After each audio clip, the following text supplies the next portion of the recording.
We often spend our lives trying to fix the people around us. We wish our partners were more attentive, our bosses less critical, or our friends more reliable.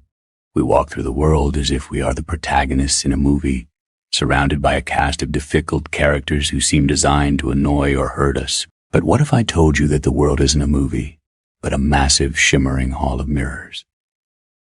What if every person who triggers you is actually a messenger, carrying a secret note about a part of yourself that you have forgotten or denied? This is the mirror effect. It is the realization that your relationships are not just external connections. They are internal blueprints projected onto the screen of the world. The things you most admire in others are the seeds of your own potential, and the things that most irritate you in others are often the shadows of your own unhealed wounds. Let me tell you the story of Anna. Anna was a woman who felt cursed by her relationships. She was constantly surrounded by arrogant people. Her manager was boastful.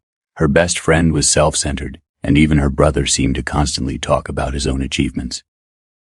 Anna prided herself on being humble, quiet, and self-effacing. She felt like a saint living in a world of narcissists. She was exhausted from the constant noise of other people's egos. One autumn, Anna visited an old antique shop owned by a man named Elias. The shop was filled with mirrors of every shape and size. Anna complained to him about the people in her life. "Why am I surrounded by such arrogance, Elias? I just want to find some peace in some humble people." Elias smiled and handed her a small handheld silver mirror. "Anna," he whispered, "look into this mirror, but don't look at your face. Look at the space behind you." Anna looked. "I don't see anything but the wall, Elias." "That is because you are looking at the surface," Elias said. "The people in your life are like this mirror.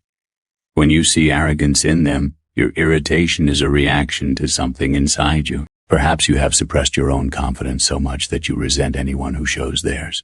Or perhaps you were told as a child that being proud was a sin, so now you punish yourself and everyone else for being seen. The mirror doesn't create the image, it only reflects what is already in the room." This was Anna's epiphany. She realized that her anger wasn't a sign of her goodness. It was a sign of her incompleteness. She was projecting her suppressed desire for recognition onto others, and that projection was returning to her as resentment. To master the mirror effect, you must embrace the stoic discipline of internal accountability. Marcus Aurelius believed that the best revenge is to be unlike him who performed the injury. But he also knew that our reactions to others are our own responsibility. When you are triggered by someone, the trigger belongs to you. To find control, you must stop looking at the person and start looking at the part of you that is hurting. This requires the art of letting go. You must let go of the role of the victim. As long as you believe that they are the problem, you are powerless. But the moment you ask, "What is this person showing me about my own shadow?" you reclaim your sovereignty.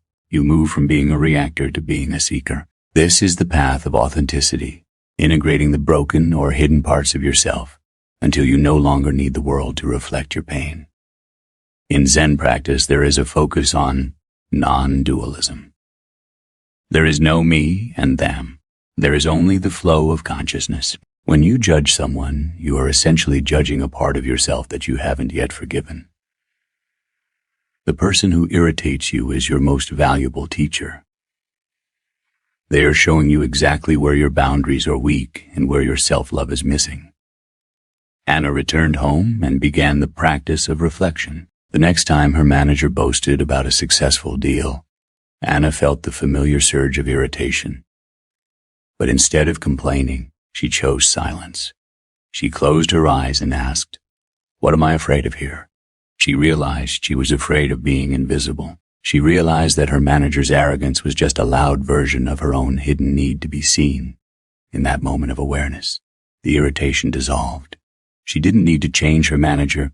She needed to heal her own sense of unworthiness. As she healed her own internal lack, the people around her seemed to change. They didn't actually become different, but they no longer had power over her peace. She had mastered her own gravitational field. The mirror effect is built on 3 realizations. Admiration is potential. What you love in others is what you are called to become. Irritation is a shadow. What you hate in others is what you haven't yet forgiven in yourself. Peace is neutrality. When you are truly healed, you see others as they are, without the distortion of your own needs. This is the ultimate secret to self-mastery. Your relationships are not obstacles to your growth. They are the fuel for it. Every conflict is a doorway. Every misunderstanding is an invitation to look deeper. Reclaim your power today. Stop trying to clean the mirrors. Start cleaning your own eyes. Look at the people in your life not as enemies, but as sacred reflectors of your own journey. For it is only when you have the courage to face your own reflection that you will finally find the peace that surpasses all understanding. Be the light, be the mirror, and remember, the world will only give you what you have the courage to see in yourself.